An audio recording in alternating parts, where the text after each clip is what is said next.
بەشی 11ەم لە راپۆرتی گشتی سندوقی قوربانیانی کورد.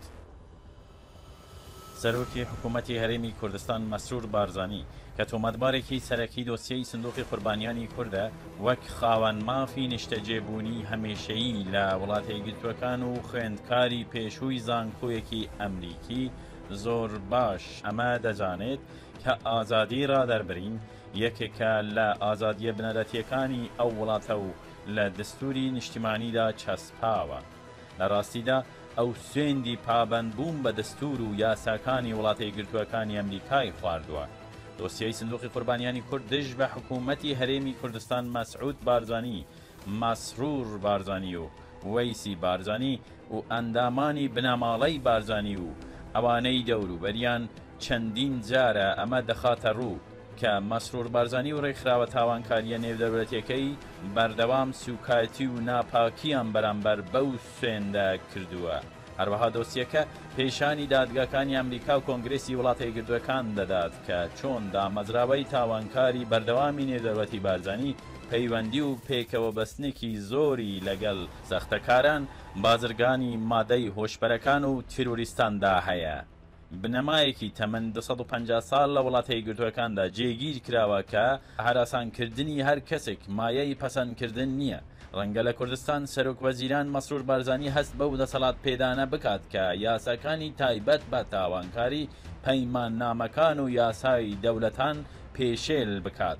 بەڵام مەسرور بارزانی و بنەماڵەکەی و دەست و پەیوەندەکانی لە ئەمریکا ئەو ئازادیەیان نییە کە یاساکانی تایبەت بە تاوانکاری و پەیماننامەکان پێشێل بکەن.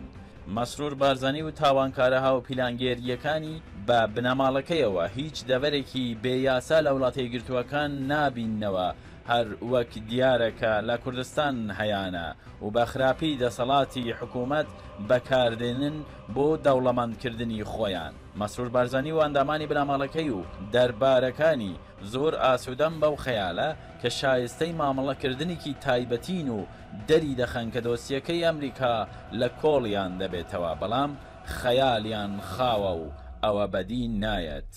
هیچ شتێک لە ئەمریکا ئەوەندەی سەروەری یاسا گرنگتر و بنچینەیتر نییە. لە وڵاتە یەکگرتووەکانی ئەمریکا هیچ کەسێک لە سەر و یاساوە نییە، تەنانەت بانگەشەکانی پوچ و درۆزنانەی مەسعود بارزانی و مەسرور بارزانی سەبارەت بە پارێزبەندی ناتوانن ببنە ڕێگر لە بەردەم دەستپێکردنی دۆسیەی سندوقی قوربانیانی کورد لە دادگای ئەمریکادا. سەرۆکی وڵاتە یەکگرتووەکان جۆ بایدن کە بەهێزترین کەسی جیهانە هەلوێستی خۆی لەم بارەیەوە زۆر بەڕۆنی ڕاگەیاندووە. ئەم هەفتەیە سەرۆک بایدن وتی ئەم نەتەوەیە لەسەر بنەمای ئەمە دامەزراوە کە هیچ پاشایەک لە ئەمریکادا نییە. هەر یەکەمان لە بەردەم یاسادا یەکسانین، هیچ کەسێک لەسەر و یاساوە نییە.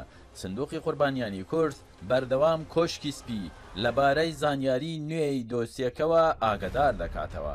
لە دوا راپۆرتمان سەبارەت بە دادگایی باسی کوشتنی دڕندانەی جیهانتەها عەبدوڕەحمانمان کرد.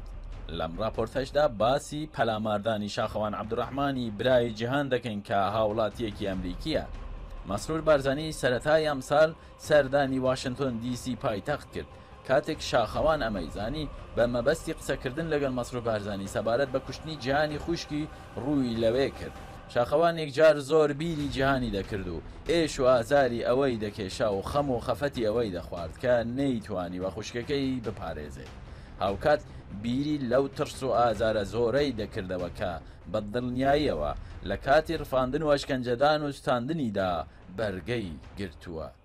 سەرنەکەوتنی شاخەوان لە بەدەستهێنانی دیدارێکە لە لایەن مەسرور بارزانیەوە ڕەت کرایەوە، ئەم جارە بەنیاز بوو ناڕەزایەتیە سیاسیە پارێزراوەکەی بە دەربڕینێکی سیاسی ئاشکرا و یاسایی لەگەڵ کەسانی دیکە لە واشنتن دیسی بخاتە ڕوو، بەوەی کە تەنیا وێنەیەکی گەورەی خوشکە کوژراوەکەی لەسەر شۆستی گشتی شەقامەکە بەرز کردوتەوە.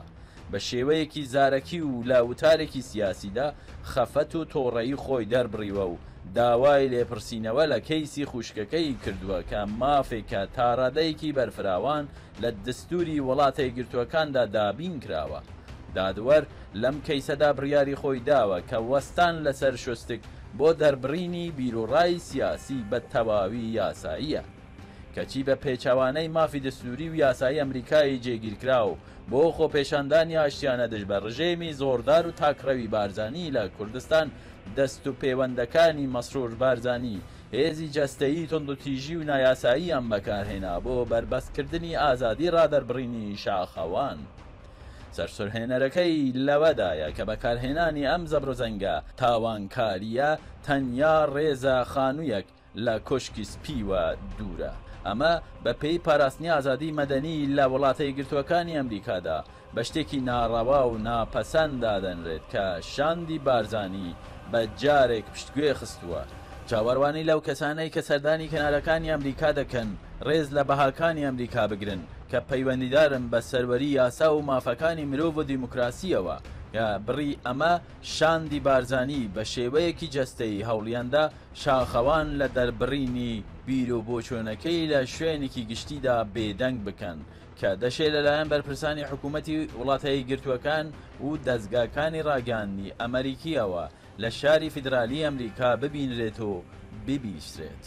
وەک دادگای باڵای وڵاتە یەکگرتووەکان جەختی لەمە کردوتەوە کە نابێت مافی ئازادی ڕادەربڕین سنووردار بکرێت تەنها لەبەر ئەوەی پەیامی قسەکەرەکە بۆ ئامادەبووان ڕەنگە تووڕەکەر و زوێرکەر بیت. مەسرور بارزانی و دەست و پەیوەندەکانی بە توندی و بێبەزەیەوە هێرشەیان لە شاخەوان کرد و ئازاری جەستەییان پێگەیاند و ئەم برایە خەفەتبارەیان تووشی غەمباری سۆزداری کرد. شاخەوان نەک تەنیا بێبەزەیانە لەلایەن عیرفان ساڵح عومەر شێروانیەوە پەلاماردرا و لێدرا و ئازاری پێگەیەنرا بەلکو هەوڵیدا تەلەفۆنەکەیشی لەناو ببات. لە کاتێکدا هەمزە سەلیم و حکمەت بامەڕنی کە سەرپەرشتی پیاوانی مەسرۆریان دەکرد بۆ وەستاندنی پەلاماردانەکە هیچیان نەکرد. لە کاتێکدا هەیمەنکواسی و دەستکۆ شێروانی فەرمانی زەبرۆزەنگیان کرد وەک ئەمرازێکی چاوساننەوە. ئەمەش لە ئەمریکا کەتنێکی تندتیژیە بۆ پاڵپشتیکردنی تاوان. عیرفان ساڵح عومەر شێروانی و هەمزە سەلیم کە لە جیاتی و بە ناوی مەسرور بارزانیەوە کار دەکەن مافە مەدەنیەکانیان بەمە پێشێل کرد کە هەوڵیاندا گەواهی ڕەفتارە نایاساییەکەیان لە ناو ببەن کاتێک بە زەبرۆزەنگ و بە شێوەیەکی نایاسایی تەقەلایاندا مۆبایلی شاخەوان بدزن و دەست بەسەریدا بگرن یان لە ناوی ببەن. ئەو مۆبایلای کە شاخەوان بە شێوەیەکی یاسایی و ئازادانە بەکاری دەهێنا بۆ فیلمگرتن و تۆمارکردنی کاردانەوەی تۆندۆتیژیەکەی تیمی بارزانی بەرامبەر بە خۆپێشاندانە بچووکە ئاشتی خوازانەکەیدا. هەردوو پاسەوانەکەی بارزانی هێرشیان کردە سەر شاخەوان و هەوڵیاندا بە زەبری هێز مۆبایلەکەی لە دەستی دەربێنن بەڵام سەرکەوتو نەبوون. بۆیە هێرشبەران دواتر هەوڵیاندا مۆبایلەکە لە ناو لەپی شاخەواندا تێک بشکێنن کە بوو بە هۆی ئازاردانی هەردوو دەست و پشتەکەی کە تا ئێستاش ئازاریان بەردەوامە. هەروەها هێرشبەرانی بارزانی هەوڵیاندا شەق لە شاخەوان بوەشێنن بەڵام کاتێک پۆلیس گەیشتە شوێنەکە هێرشەکە ڕاگیرە. ئەوکات بە بێئابڕوویانە و بە توندی شەقیان لە وێنەی خوشکە کوژراوەکەی شاخەوانیاندا لە کردەوەیەکی بە ئەنقەستی بێڕێزی و بربەستکردنی ئازادی پارێزراو لە ڕووی دەستوریەوە. شاخەوان وێنەیەکی نمایش دەکرد کە ئەمەش دەکەوێتە چارچێوەی ئازادی ڕادەربڕینی پارێزراوەوە. مەسرور بارزانی ئەرکێکی یاسایی لەسەرەکە ڕێگریان لێ بکات لەگەڵ ئەوەشدا هیچی نەکرد. ئەوان دەست و پەیوەند و نوێنەرەکانی ئەو بوون و تاوانێکی تۆندۆتیژیان ئەنجامدا دژ بە هاوڵاتیەکی ئەمریکی لە پایتەختی ئەمریکادا. ئەمەش هەر هەمووی فلیمی لێ هەڵگێراوە بۆ دادگاکە. وەزیری دەرەوەی ئەمریکا بەم شێوەیە هەلوێستی وڵاتەکەی دەربڕی. وڵاتە یەکگرتووەکان ڕێگە بە هیچ تاکێک نادات کە تۆقاندن و توندوتیژی بۆ کپکردنی ئازادی ڕادەربڕین و دەربڕینی سیاسی ڕەوا بەکاربێنن. لە کاتێکتا پاسەوانە تایبەتەکانی ئاسایشی بارزانی مافیان هەیە کە مەسرور بارزانی بپارێزن کەچی دادگاکانی ئەمریکا ڕایان گەیاندووە کە ئەمە بەو واتایە نایێت کە بە خۆڕەسی و لە خۆیەوە ڕێگە بە کارمەندانی ئاسایش بدرێت بە پێی سەلیقەی خۆیان پەلامارە تاوانکاریەکان ئەنجام بدەن. ئەم کردەوەیە تاوانکاریانەش ئێستا بووم بە بەشێک لە دۆسیە یەکلای نەکراوەکەی دادگاکە. چاوەڕوانی راپۆرتی 12 بن.